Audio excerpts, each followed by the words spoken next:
advogado, gerente-geral da Yuri Motos, concessionária autorizada Honda há mais de 12 anos, e o nosso companheiro da velha data aí, das lutas, né?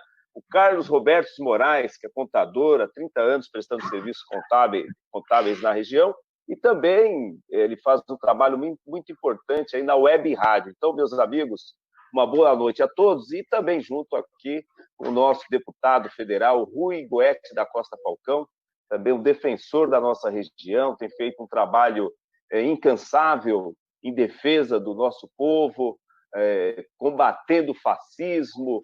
Então, muito boa noite, Rui Falcão, sejam todos bem-vindos, e vamos então aqui falar sobre essas dificuldades que nós estamos vivendo com essa crise, essa pandemia chamada coronavírus, e a região da Boi-mirim, que é formada pelo distrito do Jardim Ângela e do Jardim São Luís, vem sofrendo muito com isso, né? Para vocês terem ideia, nós temos lá nessa região cerca de 60 mil pessoas que trabalham formalmente, aquelas pessoas que têm a carteira assinada, né? Uma região populosa, uma região, cerca de 300 mil pessoas no Jardim Ângela, mais 300 mil no Jardim São Luís, ou seja, praticamente 600 mil pessoas que residem nessa região, sem contar as pessoas que vão, que visitam, que trabalham, que vêm de fora, que passam por essa região, as pessoas que vêm de Itapecerica da Serra, que vêm do Imbu-Guaçu, né, e passam por essa região, né? A extensão territorial do Jardim Ângela é cerca de 37,5 quilômetros, o Jardim São Luís, 26,5 quilômetros. Nós temos aí 270 equipamentos de educação, uma casa de cultura, uma biblioteca, 2 pontos de leituras, 16 CDCs, um sacolão, 3 parques, 4 AMAs, 25 UBSs e 2 hospitais.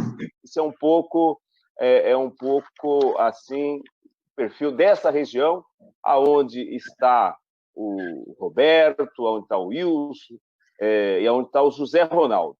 E, obviamente, nós resolvemos discutir um pouco os problemas, principalmente que o comércio vem sentindo, o pequeno comércio, as pequenas empresas, as dificuldades que estão tendo com a pandemia, a questão das escolas particulares, que o Roberto também vai falar um pouco sobre elas, né?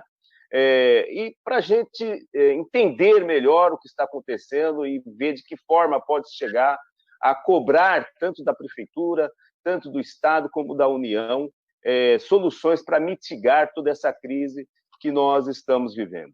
Então, eu vou passar a palavra para o José Ronaldo, vou pedir para ele fazer uma breve exposição, e depois nós vamos ouvindo o Roberto, ouvindo o Wilson e o Rui Falcão, por derradeiro, por ser deputado federal, e também trazer informações para a gente do que o governo, do que o Congresso está fazendo, do que o governo federal está fazendo para também enfrentar essa grande crise que nós estamos vivendo.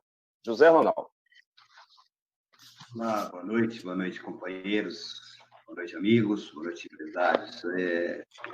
Primeiramente, obrigado pela confiança e pelo convite de participar desse início de discussões a respeito de toda a retomada que nós teremos e corajosamente enfrentar agora, né? Eu sou o José Ronaldo, para os nossos participantes aí que nos ouvirão, eu fui professor, trabalhei no serviço público, estou empresário já há 30 anos no segmento de comércio, sempre fui ativista do setor empresarial, com o entendimento de que o comércio não vive sem o consumidor. E hoje, antes de falarmos da Covid, o tema tem por fundo aqui a gente falar sobre o comércio e nossas atividades. Eu diria que não existe casa sem tijolo. Então, não existe comércio, não existe atividade comercial sem consumo. E é nessa linha que eu quero participar e contribuir para o processo, porque a gente percebe, eu tenho estado com as minhas lojas minha loja velha nesse período todo, porque a minha atividade é permitida, mas tenho sentido fortemente a perda de poder aquisitivo, a falta de procura através de orçamentos, por início de obras, por conclusão de obras. Então, isso significa que os mais variados segmentos da nossa sociedade comercial e da atividade empregatícia da nossa região, ela foi fortemente afetada, né? Como fazer isso? Vamos começar a lançar as perguntas agora, né? E esperar dos nossos mentores políticos que a gente crie grandeza e busque aí novos paradigmas, porque se nós não retomarmos com o espírito de que todos somos juntos somos mais fortes, que somos uma sociedade que não dá para sobreviver sem a sinergia necessária entre poderes, entre partidos, entre credos, entre os mais variados segmentos. Então, é nessa linha que eu espero ajudá-los, viu, Reis? Ajudar, viu, Falcão, meus amigos do comércio, a gente lançar o primeiro passo. Vamos ver o que a gente fazer, que a gente tem que sair dessa lama. Muito obrigado, boa live a todos aí, tá bom? Muito obrigado, José Ronaldo.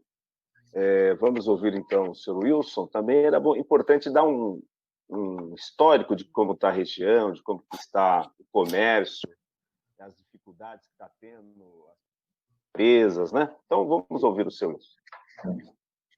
Então, primeiramente, eu agradeço aí o convite, né, em participar aí do evento, né? Agradeço em nome do titular da concessionária, o Ivandro, né, que infelizmente não teve a possibilidade de participar, né? Espero participar de uma forma positiva aí e trazer elementos aí para vocês aí. Primeiro, em relação ao nosso segmento, né?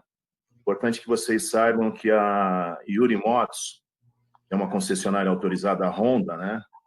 Ela está estabelecida aí no Jardim Ângela, no 4095 do Jardim Ângela, bem ao lado da Marabras e Sátimo, né? Nós estamos há 10 anos na região, né? E assim, em relação ao nosso segmento, né? Importante que todos saibam que a Honda detém de 10 motos licenciadas no estado de São Paulo, 8 pertencem à Honda, né? Então, logicamente que esse cenário é totalmente desfavorável, né? Mas, em sintonia com o entendimento da Honda, é lógico que a gente tem a intenção de retomar o mais breve possível a abertura e a retomada aí da comercialização das motos, né? Mas é importante, isso a gente já vem trabalhando, né? Que haja uma conscientização, né? Nós passamos isso para os nossos funcionários e prospectamos isso para os nossos clientes e colaboradores, né? Para que haja uma conscientização em relação a esses protocolos, né, preservando principalmente a vida, né, porque a gente tem ciência de que se a gente fizer a retomada sem que haja um planejamento e uma conscientização em relação aos protocolos aí, em relação à saúde, né, fatalmente nós teremos uma outra paralisação mais à frente aí, né. Então, no primeiro momento é isso. Nós sentimos aí a paralisação e o fechamento aí do comércio, como todos os comerciantes da região, né? Mas temos a consciência, temos que ter a conscientização, né? De que a retomada ela tem que ser de uma forma bem planejada para que não haja problema mais à frente, né? É isso.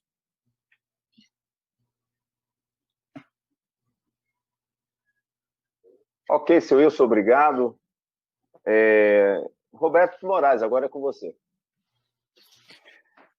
Bom, muito boa noite a todos, a todas que estão aí acompanhando aqui essa atividade, agradecer aí ao vereador Reis por ter convidado a gente para participar, mandar um abraço ao José Ronaldo, ao Wilson, né? Também ao Rui Falcão. Quanto tempo não te via, Falcão? Pois é. Então, mas dizer um pouco aqui da nossa história. A gente, muito rapidamente, a gente aqui na região, eu tenho um escritório de contabilidade e nós trabalhamos com escolas de educação infantil e fundamental da Zona Sul. Então, qual é o quadro que a gente está vivendo no momento, que eu acho que nós vamos ter um momento para falar do setor e das suas necessidades, mas dizer que, além da atividade que eu desempenho aqui enquanto contabilidade, contador, a gente também faz parte de uma associação das escolas particulares aqui da Zona Sul, que nasceu justamente com o espírito de ser uma entidade que fosse em defesa das necessidades das escolas particulares. Quando eu falo escolas particulares, eu não estou falando de escolas particulares grandes, eu estou falando das pequenas. Eu estou falando daquela de pequeno porte, médio porte, que estão, na sua maioria, situadas nas periferias da nossa cidade de São Paulo, né? E que é um patamar muito diferenciado daquelas grandes escolas que estão sediadas, muitas delas nas suas bases sociais mais favorecidas, né? O que nos distancia em muito. E muitas vezes a gente tem que cumprir, né, algumas questões, principalmente sindical, de grandes escolas, e acaba vindo a responsabilidade dos pequenos pagarem as contas, né? E a gente tem grandes dificuldades nesse sentido. Mas isso depois a gente até pode estar clareando um pouco. Então, dizer que a gente faz parte desse processo, e agora nesse momento de pandemia, que afetou todo mundo de forma assim generalizada, né? Seja grande, seja pequeno, mas os pequenos que estão sofrendo o grande problema nesse momento. Os grandes não estão tendo grandes dificuldades, né? Ainda, mas eles têm uma condição muito melhor de sobrevivência do que os pequenos, do que nós aqui menos favorecidos. Então, é nesse sentido que a gente hoje quer conversar um pouco, né? E nós vamos depender certamente da questão do legislativo, da questão do executivo, da gente achar um caminho para tentar viabilizar a possibilidade de que não haja fechamento de nenhum tipo de microempresas, porque as microempresas são as que geram empregos, né? E hoje são as que estão sendo mais afetadas. E é nesse sentido que o Wilson, né, que o Zé Ronaldo, eu aqui, estamos tentando trabalhar uma forma, principalmente aqui, de buscar dos nossos vereadores, nossos deputados, uma luz para que a gente possa, em conjunto, discutir algumas ações e ver a possibilidade do governo nos ajudar nesse momento. Ok? Ok, Roberto. Muito bem. Vamos ouvir o nosso deputado federal, Rui Falcão, depois a gente retorna aí às conversas individuais, tá bom? Rui Falcão. Estão me ouvindo? Eu estou te ouvindo bem. Perfeito. Bom, boa noite aos companheiros aí, ao Carlos Roberto, ao Zé Ronaldo, ao Wilson e ao nosso vereador. Primeiro, Reis, eu queria te agradecer por essa oportunidade. Vocês sabem que nós estamos confinados, né? Eu sou da área de risco, tenho que estar mais confinado ainda, e diariamente nós temos o que a gente chama de sessões remotas do Congresso Nacional, da Câmara dos Deputados. Ontem, inclusive, nós ficamos até 10 horas da noite.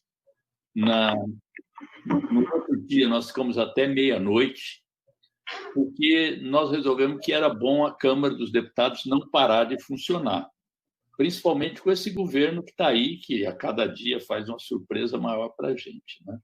Mas eu quero falar um pouco dessa situação que está nos afetando. Por que eu achei importante essa reunião? Porque é um contato com o mundo real. A gente fica muito lá aqui no computador, vendo cada um falando lá e tal, totalmente desvinculado do mundo. A gente não sai de casa, não tem contato com as pessoas. Eu, inclusive, tive interrompido o meu programa de visitas agora, desse ano, de voltar às comunidades, de conversar com vocês, e só podemos fazer, então, o Reis nos deu essa oportunidade. Por isso, queria te agradecer muito, Reis, e a presença de vocês aí também, para a gente ver como é que são os problemas da vida real também. Bom, primeiro, eu gostei muito do Wilson dizer que os seus funcionários, o pessoal com quem ele trabalha, tem consciência em relação à importância da defesa da vida. Sem vida não tem economia. Então, de saída, nós precisamos desmanchar esse dilema que ou tem atividade ou então nós temos que cuidar das duas coisas, da saúde, do combate à pandemia do coronavírus e, ao mesmo tempo, garantir renda, garantir emprego, garantir consumo e a atividade produtiva do país. No mundo, a grande maioria dos países está fazendo isso. Eu vi ontem com muita tristeza que tem 50 países reunidos nesse momento discutindo como retomar a economia depois que acabar a pandemia. 50 países. Países que despejaram no mercado 750 bilhões de euros. Sabe quanto é isso? E 500 bilhões de euros a fundo perdido. E a Itália, inclusive, que começou com a pandemia sem dar um tratamento adequado e depois corrigiu, vai receber a título de ajuda 150 bilhões de euros. Infelizmente, o Brasil está ausente dessa reunião. Os Estados Unidos, idem. A outra coisa é o seguinte, só ontem o Brasil resolveu aderir aos trabalhos de apoio à descoberta de uma nova vacina. Até então, o Brasil estava fora do bloco que pesquisa com esforços mútuos a descoberta de uma vacina para o Covid-19. Então, esse é o principal problema que a gente vive. Enquanto nos outros países estão jogando recursos, estão emitindo dinheiro, estão garantindo o funcionamento das empresas e a renda do trabalhador, aqui é o contrário. Aqui o governo insiste em manter a economia em recessão, e não é verdade que foi a pandemia que derrubou a economia. Já no último trimestre do ano passado, a economia já não vinha bem. E esse primeiro trimestre, saíram os dados ontem, o PIB teve um baque de 1,5%. A previsão é que a gente tem um baque de 5%, 6%, tem gente que fala até em 10%. Do início da pandemia para cá, mais de 1 milhão de desempregados, além daqueles que já existiam. Então, o quadro é muito preocupante.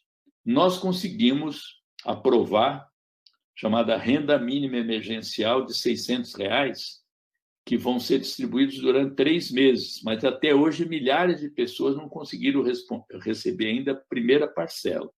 A proposta do governo Bolsonaro era destinar R$ 200.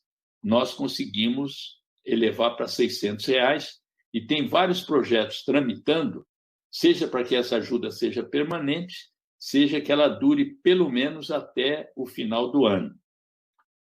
Por que nós estamos fazendo isso? Só por razões humanitárias? Não, para também ajudar a economia a rodar. A gente quer o isolamento social. Está comprovado que o isolamento ajuda a conter a pandemia, ajuda a reduzir o número de mortes.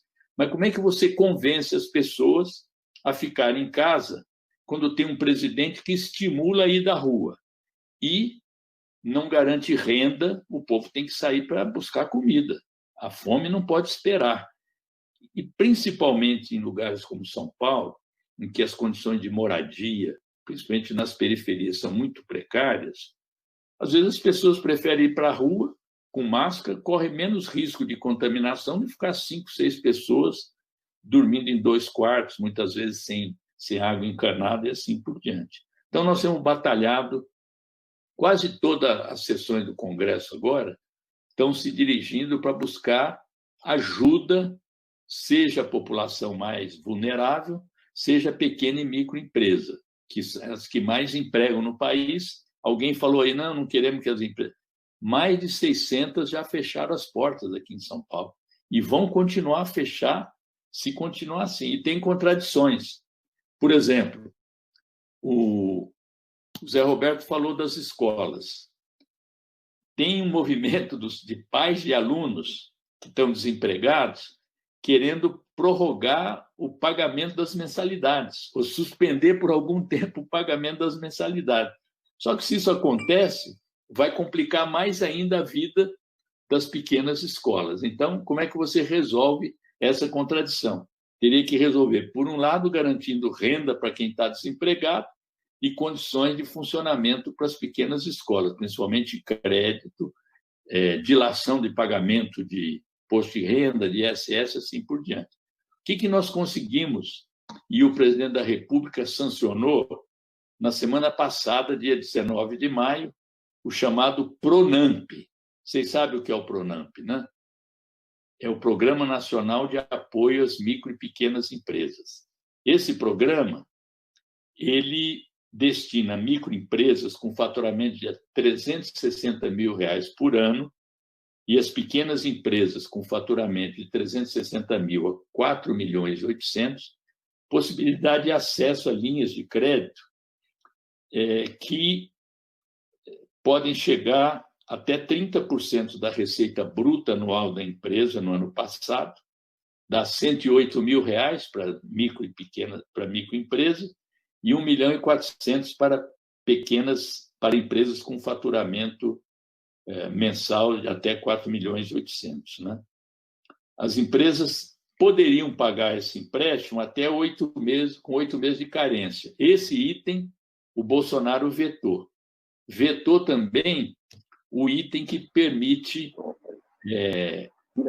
pagar o parcelamento de impostos federal em até 180 dias. Isso aí foi vetado. Então, esse dinheiro é para pagar salário de funcionários, ou para capital de giro, para despesa de água, luz, aluguel, reposição de estoques. Né? Não pode distribuir esses recursos para distribuir lucros e dividendos entre os sócios. Ou seja, para microempresas, na prática, nem existe. Você tem direito a Selic, contratar pela Selic com mais 1,25 em cima da Selic. Isso é o máximo que se conseguiu. Foi sancionado agora no dia 24 de maio pelo presidente, e aprovado em abril. Qualquer banco público, privado, fintech, todos esses estabelecimentos podem conceder esse tipo de empréstimo. Então, também, na votação da medida provisória 936, que é para permitir que as empresas possam suspender contratos, reduzir jornada, reduzir salários, se aprovou uma prorrogação até o final de 2021 das desonerações, ou seja, empresas que tenham folha de pagamento, que estivessem cobertas pelo programa de desoneração da folha de pagamento, podem ter essa possibilidade até dezembro de 2021. Mas, ao mesmo tempo, na votação da medida provisória do salário mínimo, ficou mais ou menos claro que tende a haver um congelamento do salário mínimo nos próximos meses. Nós tentamos reabilitar a lei do governo Dilma, que permite que o salário mínimo seja ajustado pelo INPC do ano anterior, mais o PIB de 2 anos antes. Essa lei terminou em dezembro do ano passado. Eles não revalidaram a lei, fizeram a medida provisória agora. E ela não tem prazo para terminar. Eu fiz uma emenda dizendo que ela deveria durar até 31 de dezembro de 2020 e foi rejeitada por ampla maioria. Então, isso significa, aquele recado que o Paulo Guedes deu. Eu já pus uma granada no bolso do inimigo. 2 anos de congelamento salarial. Ele falou isso se referindo à ajuda a estados e municípios que tinha como contrapartida congelar o salário dos servidores por 2 anos.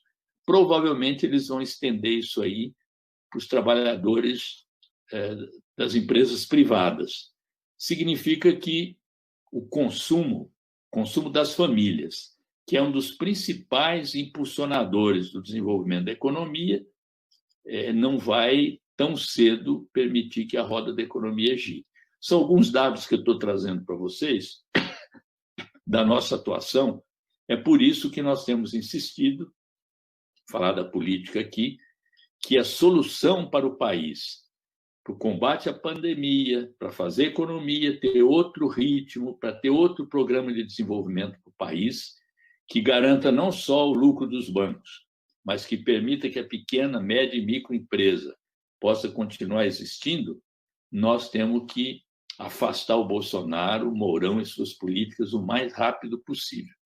Tem 5 processos pedindo anulação das eleições de 2028, de 2018, tem notícia crime contra o Bolsonaro e tem 36 pedidos de impeachment. Vocês vão me perguntar, mas isso não vai aprovar agora? Realmente não vai.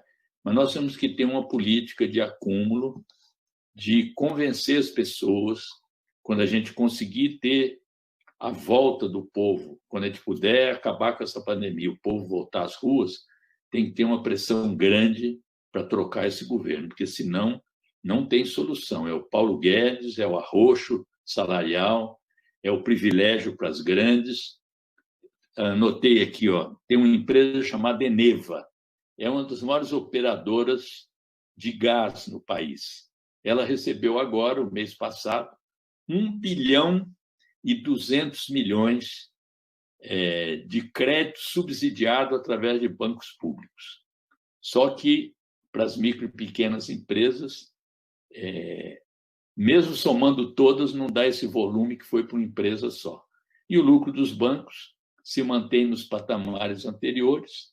E mesmo essa notícia do Pronamp, que vocês provavelmente vão poder procurar crédito nos bancos, banco não gosta de emprestar dinheiro para quem precisa.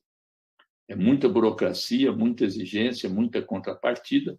De qualquer maneira, foi um canal que a gente conseguiu abrir tentando minorar a situação das micro e pequenas nessa conjuntura de crise total.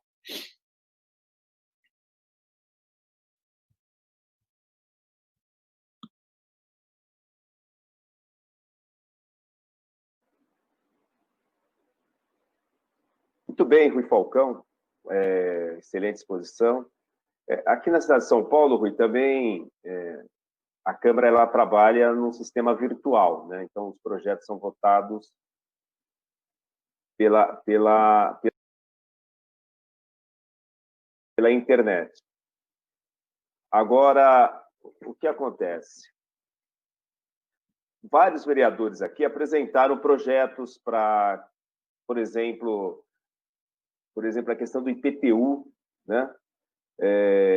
A questão do socorro às famílias em situação de vulnerabilidade social, mas esses projetos eles não têm tido um grande alcance na visão do governo, né? Então, votou uma forma aqui de votar os projetos somente aqueles que vêm do executivo. Então, algumas propostas que são construídas de forma coletiva acabam sendo votadas porque busca-se um acordo com os vereadores da base governista e o governo.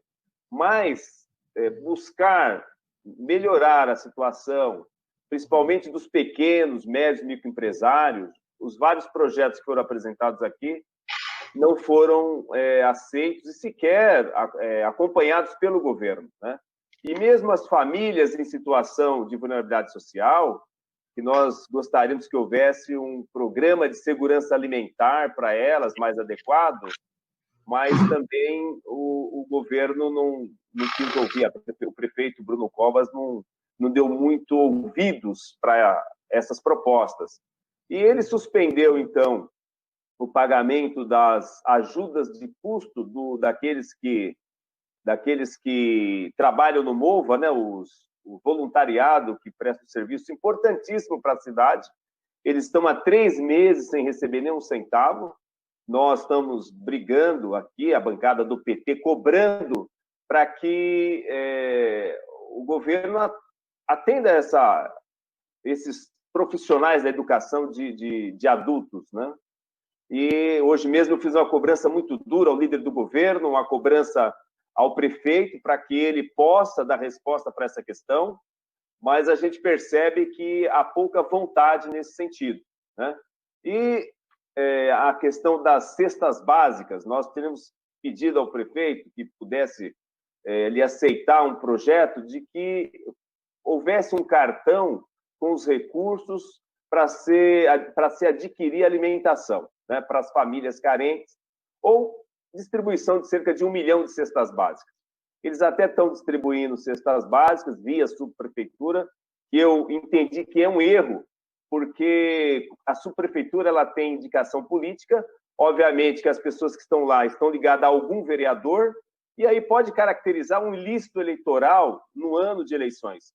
Quando aquela pessoa que está lá à frente da subprefeitura passa a distribuir cesta básica, a população já linka direto com o vereador, né? E aí dá a impressão que quem está dando a cesta básica é o vereador e não a prefeitura de São Paulo. Inclusive, é objeto de uma representação minha junto ao prefeito de São Paulo e junto ao Ministério Público, né? Buscando um termo de ajustamento de conduta, né, nesse sentido. Então, a situação é caótica. Realmente, a gente percebe no dia a dia que a população está sofrendo muito e que as pessoas que produzem e que estão sem amparo nenhum, elas poderão não ter mais condições de voltar a produzir, porque não há crédito, não há dinheiro, né? Então, é um pouco essa angústia que a gente percebe no dia a dia dos pequenos, médios, micros comerciantes da nossa região. Vou pedir agora, então, ao Zé Ronaldo para que ele, então, possa, então, fazer suas considerações com base em tudo que foi discutido até agora.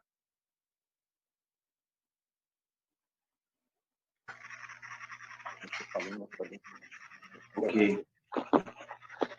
Rui, é sempre um manancial de informações que vem através de você, meu amigo, deputado predileto. Tá vendo? E claro que é um alento, isso vai contribuir para que a gente aqui possa disseminar esperanças, né? Estou sendo ouvido? E, assim, do lado de cá, objetivamente, no dia a dia, através da nossa REMA, que é a representação de empresários de Ermo-Boimirim e adjacência, a gente percebe que as pessoas estão perdendo o ânimo, né? Estão perdendo o pique, a carga para o empresário brasileiro, que nada mais é do que geralmente o trabalhador mais antigo da empresa. Estou sendo ouvido? Estou te ouvindo aqui. Eu estou ouvindo. Ah, legal. Eu jamais vou deixar de pensar assim, viu, Reis? Você me conhece, viu, Rui? Eu trabalhei um longo tempo da minha vida, desde 12 anos e meio como office boy, trabalhei na indústria, trabalhei até o fatídico início de governo do Collor de Mello. De lá eu já vislumbrava arroxos e terceirizações, uma série de mecanismos para, como é que fala, lixar cada vez mais o trabalhador brasileiro e desconsiderar as verdadeiras necessidades cidadãs de quem produz. Então, eu, como empresário, sou o empregado mais antigo da minha empresa. Penso assim, vou pensar sempre assim, mas vejo com apreensão, porque toda vez que crises como essa se instalam, a gente precisa cada vez mais do governo, não criando ingerências na nossa atividade, mas fazendo o seu papel principal, que é subsidiar a sociedade, principalmente na questão de segurança, um transporte planejado e operado de maneira humana, né? E a saúde, que precisa cada vez mais ser ouvida por quem, de fato, a saúde pública, porque, de fato, quem a utiliza, que é a comunidade mais carente, que é aquele que não tem condição de pagar seu plano de saúde, e que são os conselhos que formam a qualidade e a operacionalidade do sistema de saúde. Eu digo para muitas pessoas que eu conheço, que trabalhei na gestão Haddad e sei o que foi o esforço do Padilha na implantação e no clareamento do sistema SUS no Brasil. Então, a herança da gestão petista, ela deixou a saúde da família devidamente implantado, unidades básicas de saúde próximas das pessoas, as unidades de pronto atendimento operando, facilitando e melhorando a triagem nos prontos-socorros que eram calamitosos. Então, não consigo concluir a ideia nessa linha, mas eu quero dizer que, nos últimos anos, a gestão pública saiu de onde ela mais precisa operar, que é nos bolsões de pobreza, nos bolsões de necessidades básicas. E eu acredito que nós teremos que melhorar esse esforço agora, porque, por se falarmos em Mboimirim, há muito tempo que a nossa região clama por um acesso principal, um risco no mapa, que dá acesso a quase 800 mil pessoas à vida, ao capital, atrás do seu trabalho, das suas oportunidades, que é o corredor da Mboimirim. É inacreditável que a gente continue morando numa estrada, continue vivendo, criando nossos filhos numa estrada. É necessário alguém que pense a integração da cidade de São Paulo com a parte sul da região metropolitana de São Paulo. Nós não podemos estar aqui, a nossa região, de costas para uma economia que se demonstra viável, como Cotia, como Itapevi, como Barueri, como Itapecerica da Serra, que está no meio e sofre também os seus acessos. E a grande solução, uma vez que o Rodoanel não foi feito para pobre, foi feito para a grande economia, eu vejo que a solução é uma dinamização da Mboimirim. Tivemos, na nossa região, um ganho que foi executado pelo governo Haddad, que é a construção da Avenida Luiz Busquem, trouxe uma nova vida para a nossa região, mas há muito o que fazer. Nós estamos falando de 3 quilômetros e 400 metros, que é o Luiz Busquem. Eu estou falando de um corredor de quase 18 quilômetros. Então, a duplicação da Mboimirim, a implantação de corredores de transporte, a integração modal em Jardim Ângelo e outras vias à frente ainda, já passou de emergente.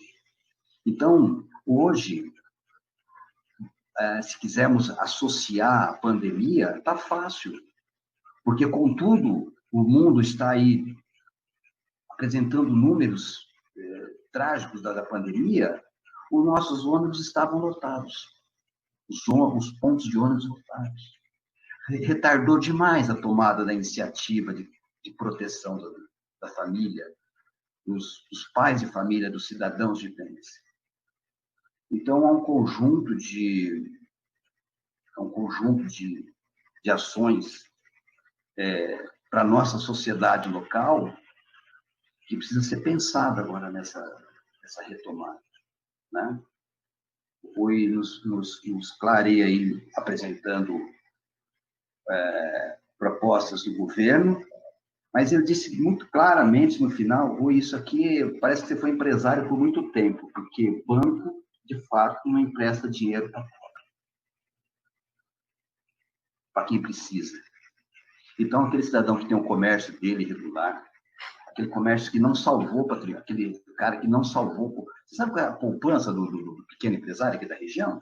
Eu não falo. O cara tem uma casa, 2 casas, um carro, 2 carros, não tem. A forma da gente tirar o dinheiro da movimentação é salvar dinheiro no comércio, que quando vem uma crise como agora, o cara vende pela metade do que pagou, mas ele vai honrando seus compromissos. Então, eu espero que a gente consiga meios de facilitar e canalizar esses recursos para que os bancos quebrem suas barreiras e suas portas de girar, né? E coloquem esses recursos no mercado, porque passa a ser a salvação da lavoura.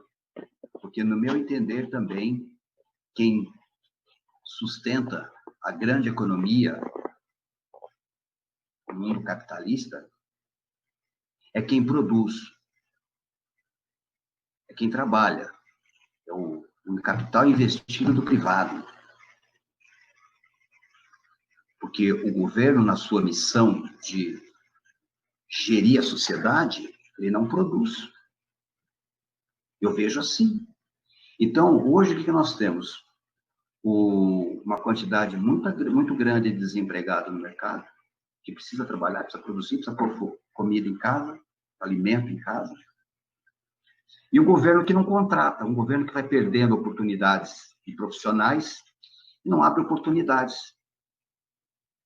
Ou qualquer serviço público que a gente vá, a gente vê a falta de profissionais. A não existência de troca de novos profissionais para executarem os mesmos trabalhos, daqueles que se aposentam, aqueles que se cansam, adoecem, envelhecem, criam novas oportunidades na vida. Então, o setor produtivo precisa de uma lenha a mais substanciosa. Sozinha, nós mesmos, queimando os nossos bens, o nosso patrimônio, Roberto, né? Tirando de onde nós não temos, emprestando do compadre, nós não vamos retomar nossas atividades. O proprietário do imóvel que eu ocupo, ele falou, olha, eu não posso baixar o aluguel seu. Mas por que você não pode abaixar? Não, eu não posso abaixar o seu aluguel. Mas por quê? Porque o aluguel seu, ele vai para uma família que precisa comer, beber, pagar convênio médico, comprar remédio, então eles dependem desse valor. Se você não pagá-los nessa importância, eu não sei o que vai ser deles. Então, eles acreditam que se você sair, eles podem alugar para outro. Então, é insólito o negócio. Nós não conseguimos resolver por nós mesmos, mantendo as oportunidades de emprego, pagando os nossos impostos, se você não tiver uma força de apoio facilitada, a palavra certa é essa. Porque dificultosa a gente sempre teve.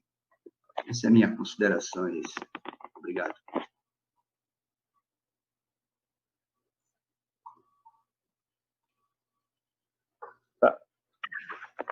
É isso, Zé Ronaldo. A gente precisava concluir.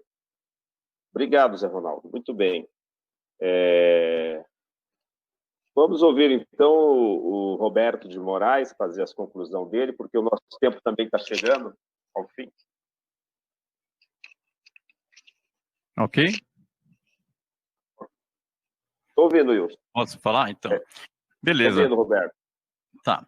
Então, eu vou logo aqui direto nas questões pontuais que eu preciso deixar como incumbência, né, para o vereador Reis e para o Rui Falcão. Por quê? Porque são nossos representantes, né, no Legislativo. Então, eu vou dizer aqui para nós, colocar aqui, claro, quais são as necessidades que as pequenas escolas de educação infantil e ensino fundamental hoje estão vivenciando. Não são as grandes escolas. Precisa deixar claro isso, que nós temos escolas de educação infantil, mas nós temos aqui na periferia, são escolas que têm um padrão social a nível de salário mínimo. É diferente de uma escola do Morumbi, onde lá as mensalidades, pelo seu padrão social, são de R$1.000 até R$5.000 na educação infantil. Aqui não.